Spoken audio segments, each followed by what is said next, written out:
35.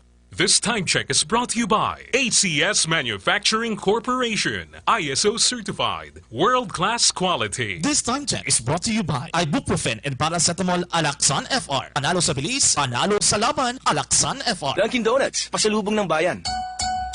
This time check is brought to you by Decolgen Forte. Glad nose and headache, take only Decolgen Forte. Ang ining oras ang inadulong sa inyo sa Kalwansang Safeguard. Wash hands, stay safe, safeguard. Actual Reports, second portion. Di kalidad, kag madalong ng mga analisis sa pinakainit na balita sa bilog na probensya kag nasyon. Actual Reports, second portion. Patas kag balanse na komentaryo sa mga issues kag mga balita nga nagaapekto sa mga pumuluyo sa adlaw-adlaw nga tanan. Actual Reports, second portion. Upod sa veterano kag respetado nga komentarista, Aksyon Fred Salanga. Karon nga adlaw Huwebes, pitsa 9 na bulan sa Hulyo tuig 2020. Kamusta? Anano ang mga balita kag mga isyu ngaton arang kadahon para karon nga adlaw? Ang kapalaran sa isa ka higanting network, ang ABS-CBN, pagkatapos sining arangkada dire question wala kag tuo, hearing sa Kongreso na nawagan ang Malacañang. Pag-abot sa tiyon nga magbinutuhay, kinahanglan magbutar ang mga miyembro sang Kamara paagi sa ila konsensya. So ambot silingon sang palasyo, itugyan niya sa Kongreso, konsensya ang kapalaran sang ABS-CBN kon magbinutuhay na. Kung bala, tagaan prangkisa, another 25 katuig ang among television network. So may balaan tani, sa sobra 200 ka mga miyembro sa Kamara, pananglitan, magbinutuhay ko na ko, dapat ang baluta klaro sa kada katapo sa Kongreso para makita nato ni harap-harapan kung sino ang nagbutar no, sino nagbutar yes sa prangkisa sang among television network. Nang hinaw ang Malacañang, siling sa Malacañang, bahala ka mo da, konsensya nyo, amo ang magabutar sa prangkisa sang among television network. Dua ka bagay ni, oo kag hindi, dua ka bagay ni, magahatag prangkisa o kon totally madula ang among television network. Madula man sang trabaho ang linibo ka mga empleyado. Amuning masubo-subo gid. Nga pagkatapos pananglitan nga magdaog pa ang no nga hindi maghatag prangkisa sa among television network, linibo-libo naman ang mawad-an trabaho. So, ano ayhan ang mangin konsensya sang aton sini mga miyembro sang Kamara. Kaya ti, libre suna ang hatag sa Malacañang mo. Hindi mag-intang Malacañang, iduso ya sa Kongreso. Matag ang palayag sa Malacañang, botar ka mo. Paagi sa inyo konsensya. Dire, nabutang ang kapalaran sang among television network, diri nabutang ang kapalaran sang linibo-libo ka mga empleyado sang among television network. So, hulaton ta ang ginatawag pagbinutuhay, kag hulaton ta kung anong matuod-tuod nga balatyagon kag konsensya sang kalabanan nga miyembro sang Kamara. Aksyon Radio Philippine Standard Time, las 6:39. Mabalik kami pagkatapos ini.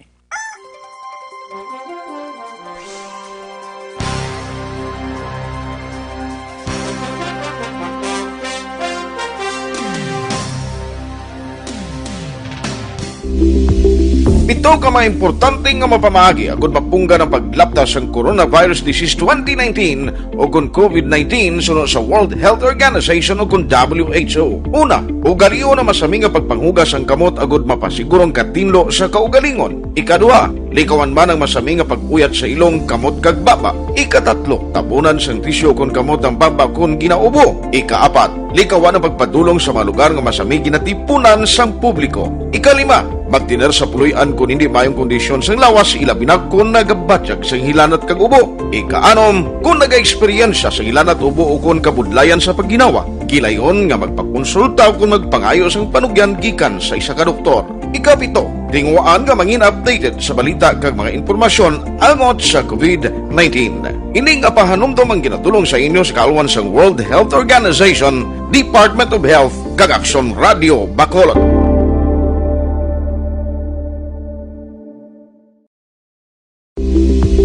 Ito ka mga importante nga mapamagi agud mapungga ng paglaptas ang coronavirus disease 2019 o kung COVID-19 sunod sa World Health Organization o kung WHO. Una, ugaliyo na masami nga pagpanghugas ang kamot agud mapasigurong katinlo sa kaugalingon. Ikadua, likawan man ang masami nga pag-uyat sa ilong kamot kag baba. Ikatatlo, tapunan sang tisyo kon kamot ang baba kon ginaubo. Ikaapat, likawan ang pagpadulong sa mga lugar nga masami ginatipunan sang publiko. Ikalima, magtiner sa puluyan kung hindi mayong kondisyon sang lawas ilabi na kung nagabatyag sang hilanat kag ubo. Ikaanom, kung naga-eksperyensya sa hilanat ubo o kung kabudlayan sa pagginawa. Kilayon nga magpakonsulta o kung magpangayo sang panugyan gikan sa isa ka doktor. Ikapito, tinguaan nga mangin updated sa balita kag mga impormasyon angot sa COVID-19. Ining apahanumdom ang ginatulong sa inyo sa kalwan sang World Health Organization, Department of Health, kag Aksyon Radio Bacolod.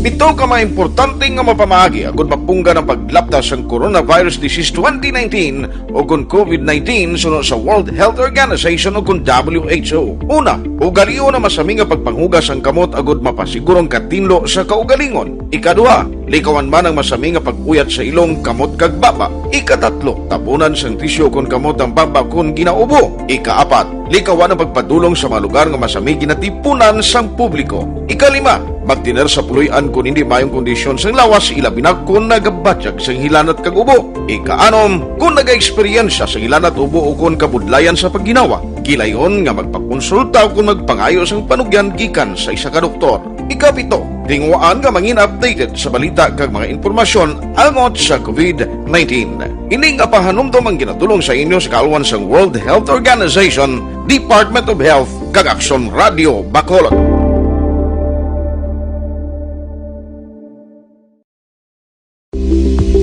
Ito ka mga importante nga mapamagi agud mapungga ng paglaptas ang coronavirus disease 2019 o kung COVID-19 sunod sa World Health Organization o kung WHO. Una, ugaliyo na masami nga pagpanghugas ang kamot agud mapasigurong katinlo sa kaugalingon. Ikadua, likawan man ang masami nga pag-uyat sa ilong kamot kag baba. Ikatatlo, tapunan sang tisyo kon kamot ang baba kon ginaubo. Ikaapat, likawan ang pagpadulong sa mga lugar nga masami ginatipunan sang publiko. Ikalima, magtiner sa puluyan kung hindi mayong kondisyon sang lawas ilabi na kung nagabatyag sang hilanat kag ubo. Ikaanom, kung naga-eksperyensya sa hilanat ubo o kung kabudlayan sa pagginawa. Kilayon nga magpakonsulta o kung magpangayo sang panugyan gikan sa isa ka doktor. Ikapito, tinguaan nga mangin updated sa balita kag mga impormasyon angot sa COVID-19. Ining apahanumdom ang ginatulong sa inyo sa kalwan sang World Health Organization, Department of Health, kag Aksyon Radio Bacolod.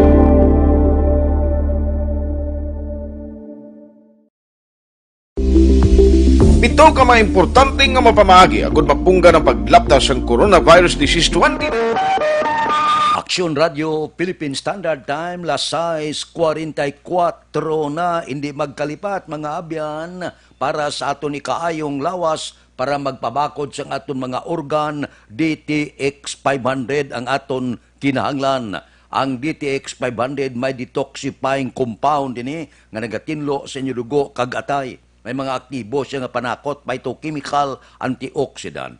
Pagunta sa nagahubag nga atay, Maayo gini ang DTX 500 labi na gid kon mataas ang kolesterol, mataas ang blood sugar, bangod sa diabetes kinahanglan nyo na ang DTX 500.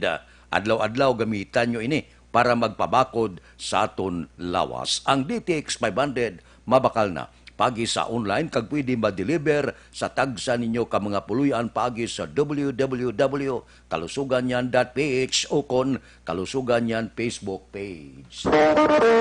Action Radio Philippine Standard Time, las 6:45. Daw ang statement kahapon sang presidente sang Senado daw mabakod kag amugid ang gusto nga pahayag kon sa media ang paggambalan. Siling ni Soto kahapon, siling niya ang gobyerno, dapat hindi nyo pag-intrahan ang media, ang balita, kung ano man ang balita sang media, kung anong editorial sang tagsa ka mga kompanya, labi na ang broadcast industry, television, pamantalaan, kag iban pa. Nya ang gobyerno, intrahan niya lang ang trabaho sang media kon nakahimo kag naglapas gid sang sobra na bala nga violation. Kung ang media siling niya, wala nagapabor sa gobyerno, wala nagakahulugan nga lagson sa gobyerno, wala nagakahulugan nga hingabuton sa gobyerno. Hindi man malain kung magkomentar ang media kung may sala man ang gobyerno, bisan hindi amo, hipsan ta lang. Nya kung bisan sala, pag ang katapos sa media, wala iya rason. Ang gobyerno nga magagad-intra sa trabaho sa media, magluwas lang kung ang isa sa katapo sa media, magarangkada ya batok sa pungsod Pilipinas, nga agdahon niya da mga terorista, agdahon niya da mga New People's Army, nga gubuon na gobyerno, inaaya pwede. Nga pusasan kag pwede balunggo sa bilangguan. Pero, kung komentaryo sang media, kada medyo maigo ang pila kasanga sang gobyerno, hindi niya rason nga intrahan kag yung gabuton ang katapo sa media. Daya upod ako sa palayag ni Senador Vicente Soto, husto na. Magluwas man lang, hindi wala mataga-apin sa media. Kung ginaabusaran na ginman, tinatural Dapat ginman nga paintsindihon o kung dapat ginman nga tagaan penalidad kung sobra na nga pag-abuso. Pero komentaryo na karon nakatapo sa media. Sa editorial na karon may igo ang pila kasaga sa gobyerno. Bisan pa si Presidente Rodrigo Duterte, karon hingabuton mo gid, intahan mo ya ang obra sang media, ang Fourth Estate. Para sa akon may husto nga linyada si Senador Vicente Soto. Husto ina nga tindog. Ang media may kaugalingon man na siya, nga patakaran kag pagsulundan, may KBP man, may tanan-tanan man nga naga-regulate sa katapo sa media. Kag kon media ka nga profesional, kabalo kaya saan dapat mo ihambal, kabalo ka nga wala kaya maglapas sa anuman nga pagsulundan. Kung nagkomentaryo ka batok sa pila kasanga sang gobyerno, basi tuod man. Karon bisan hindi amo hipsan ta lang, bisan hindi amo tunlon ta lang, amo na bala, gusto ining linyada ni Senador Vicente Soto, dapat respetuhon naton ang katapo sa media. May kaugalingon tindog, ibutang na siya, responsable na siya sa mga tinaga nga ginabuyan niya. Hindi kay intrahan sa gobyerno, hingabuton sa gobyerno, yan na siya porte na siya kung mag-arangka sa gobyerno. Di ko narangkadahon niya ka ba si Ustoman? Kay karon ginarangkang pila ka mga programa, bisan di amo, mga kig kamo ya, hingabuton yung katapo sa media, amo na blang nagakatabo subong. Kaling iti ang balatian sa media, duwa mo lang mo. Kung hindi sa tumbahon, iakusar siya, libel. Ay, puwerte, oo. Pero sang pamangkuton si Soto niya, kamusta yung tindog mo? Sa ABS-CBN, non-committal ang presidente sang Senado. Aksyon Radio Philippine Standard Time las 6:50 na. Mabalik kami pagkatapos ini.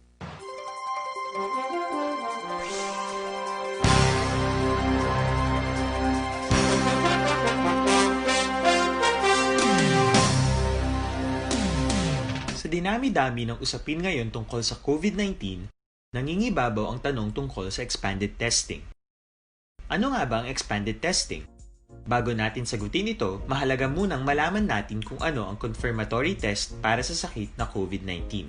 Ang reverse transcription polymerase chain reaction o RT-PCR ay isang laboratory test na tumutukoy sa mismong virus sa loob ng tao. Ang RT-PCR ang siya lamang test na ginagamit upang makonfirm ang sakit na ito.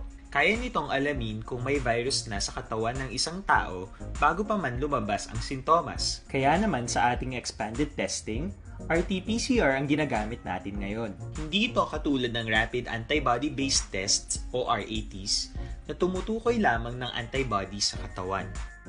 Sino-sino ang kabilang sa expanded testing? Sa expanded testing, ang mga sumusunod na mga tao na may history of travel sa isang lugar na may COVID-19 o nakisalamuha sa taong may COVID-19 ay sasailalim sa RT-PCR test. Una, mga pasyenteng may malubha at kritikal na kalagayan. Ikalawa, mga pasyenteng may edad 60 pataas, pasyenteng mayroong ibang sakit, o mga pasyenteng may maselang pagbubuntis. Ikatlo, mga pasyenteng may bahagyang sintomas. At ikaapat, iba pa nating kababayan at mga healthcare workers na walang sintomas ngunit may travel history o contact. Mayroon na tayong mga laboratorio na kayang gumawa ng RT-PCR sa Luzon, Visayas at Mindanao. Sa kasalukuyan, layunin ng ating gobyerno na tumaas pa ang health system capacity ng bansa upang matest sina lolo, lola, kuya at ate na pasok sa populasyong kailangan ng testing. Ginagawa natin ito upang mabigyan ng tama at agarang atensyong medikal ang mga pasyente at para matukoy ang iba pang tao na nakasalamuha nila. Mahalaga ang pagpapatest sa paglaban sa pandemya, pero mas mahalaga kung mapapanatili ang kalusugan ng ating katawan. Mas mainam kung lalabanan natin to ng sama-sama. Ika nga, prevention is better than cure.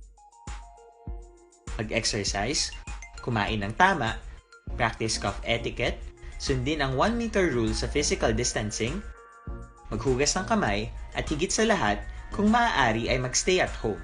Samahan kami sa susunod na video para malaman ang kaibahan ng RT-PCR sa RATs.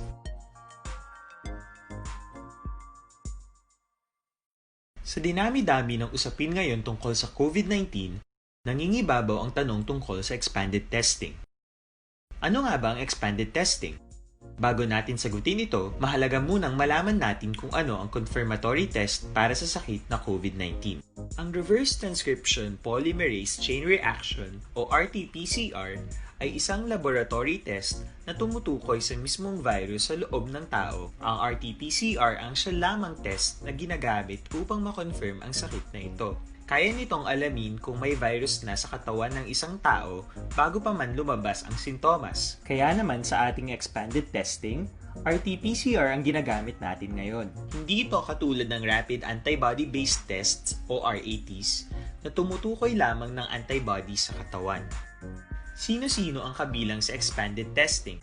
Sa expanded testing, ang mga sumusunod na mga tao na may history of travel sa isang lugar na may COVID-19 o nakisalamuha sa taong may COVID-19 ay sasailalim sa RT-PCR test. Una, mga pasyenteng may malubha at kritikal na kalagayan. Ikalawa, mga pasyenteng may edad 60 pataas, pasyenteng mayroong ibang sakit, o mga pasyenteng may maselang pagbubuntis. Ikatlo, mga pasyenteng may bahagyang sintomas. At ikaapat, iba pa nating kababayan at mga healthcare workers na walang sintomas ngunit may travel history o contact. Mayroon na tayong mga laboratorio na kayang gumawa ng RT-PCR sa Luzon, Visayas at Mindanao. Sa kasalukuyan, layunin ng ating gobyerno na tumaas pa ang health system capacity ng bansa upang matest sina lolo, lola, kuya at ate na pasok sa populasyong kailangan ng testing. Ginagawa natin ito upang mabigyan ng tama at agarang atensyong medikal ang mga pasyente at para matukoy ang iba pang tao na nakasalamuhan nila. Mahalaga ang pagpapatest sa paglaban sa pandemya, pero mas mahalaga kung mapapanatili ang kalusugan ng ating katawan. Mas mainam kung lalabanan natin to ng sama-sama. Ika nga, Aksyon Radio Philippine Standard Time, lasay 55 na ang Federlip Lending Corporation kag Metropole Lending Corporation wala untat na magapanawagan na. Sige na, pwede na ang loan application nyo kag loan renewal.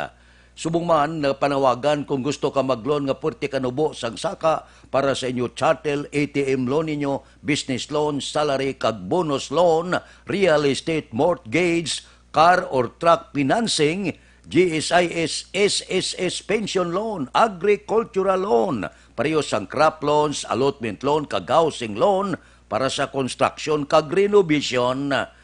Federlip Lending Corporation ang inyo katuan. Bisitahe sila sa second floor Carmen Building, Lizares Avenue, Bacolod City.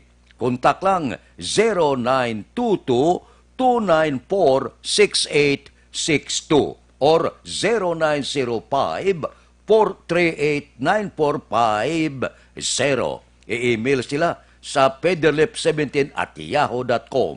Facebook, Federlip Lending Corporation. May mga satellite sila nga opisina sa Corner Yungque, Dalanguria, La Carlota City. Kontak lang 0908-447-1495. May ara man sa Dalan Mabini, Sonpordas A, Talisay City. Kontak lang 0947-605-5543. Kung mag-loan ka, now na. Federlip Lending Corporation, second floor Carmen Building, Lizares Avenue, Bacolod City. Aksyon Radio Philippine Standard Time, lasay 56, 40 na. Ang igo sa bilog nga kalibutan, mga 11 milyones na ang apektado sa COVID-19. Pero nagdangat man sobra media milyon ang mga nagkalamatay. Anong nagkalatabo sa ibang nga pungsod kag ano ang mahimo nga igoon sini sa mga OFW naton. Mga 70 malapot sa 80,000 ang mahimo maigo kag apektado nga papaulion dire sa pungsod Pilipinas. Ambot daw hindi ko ma-explicar ini kung ining mga linibo-libo naton nga mga kauturan nga mga OFW nga magpinalomba palauli dire sa Pilipinas ka magpalauli sa tagsa nila ka probinsya kung anong matabo sini. Mabaha ang unemployment, mabaha ang wala trabaho. Gasarurot nga daan, nagapunga-punga nga daan ng ekonomiya sang pungsod Pilipinas. Ang loan sang Pilipinas, bilyon por bilyon na ang loan. Gaplano magbaligya sa mga asset ang gobyerno sa Pilipinas. Kung magpinalumba palauli ining aton mga OFW, duwa ang igoya sini, ang remittances nga mahimo maibanan. Kag subungman ang unemployment, ang wala trabaho nga linibo-libo dire sa pungsod Pilipinas. Porting igo no sa COVID-19. Igoon niya gini, sentrohon niya ang ekonomiya sa pungsod Pilipinas. Magapunga-punga kita kung ekonomiya ang paghahambalan.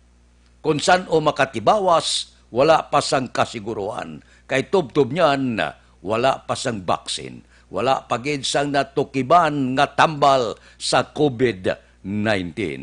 Porting problema sa pungsod Pilipinas. Aksyon Radio Philippine Standard Time, lasay 59 na. Mabalik kami pagkatapos ini.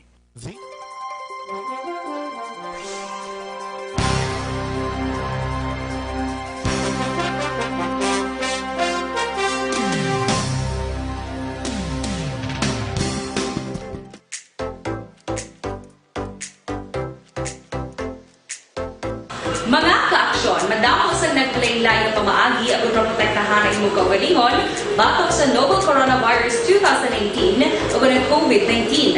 Isa sa mga pinaka-importante ang regular, safe, and effective hand hygiene gamit ang sabon kag tubig o ng alcohol-based hand rub.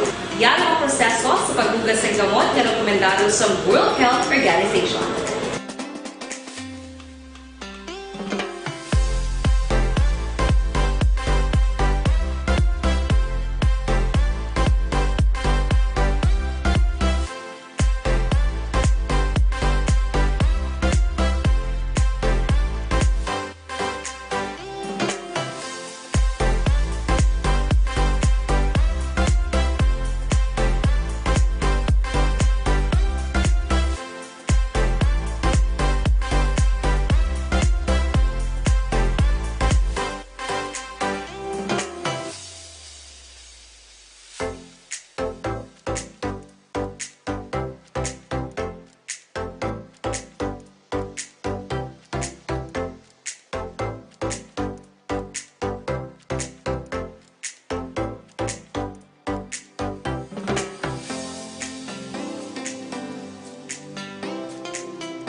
Gamit ang makaksyon, hindi mo ng WHO Safe Hand Challenge ang gulmangin handa sa Coronavirus 2019. Padayon mga kaaksyon!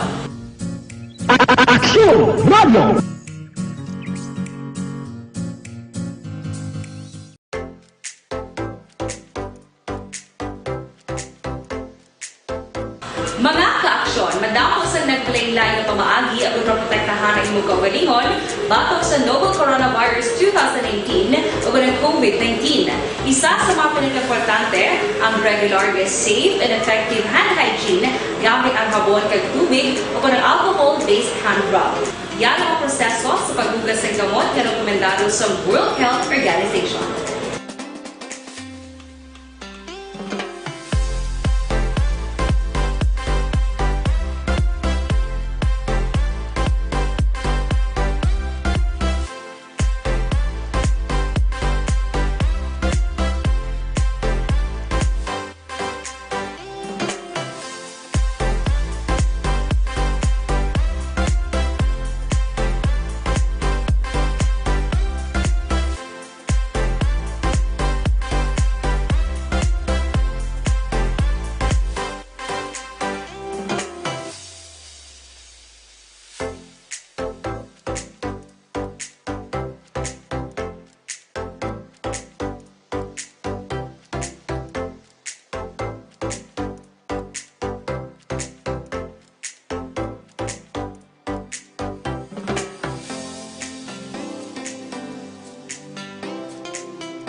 Gamit ang makaksyon, hindi mo ng WHO Safe Hand Challenge ang gulmangin handa sa Coronavirus 2019. Padayon mga kaaksyon!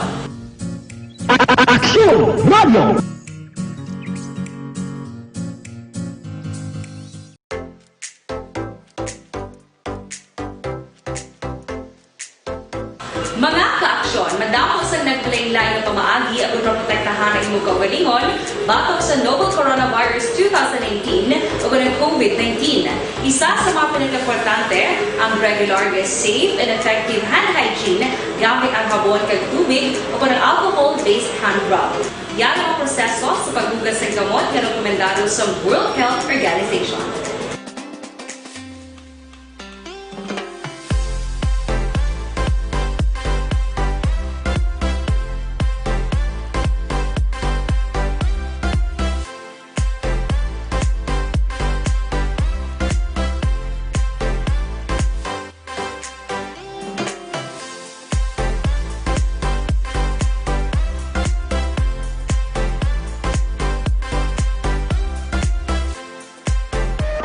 Aksyon Radio Philippine Standard Time, La City 5 na, standby na sa aton Aksyon Balita Morning Edition.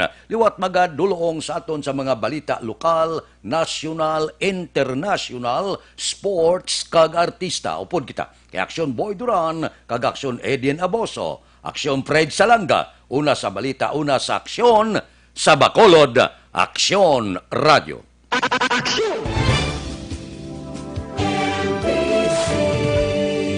Manila Broadcasting Company. Sa balita, komentaryo,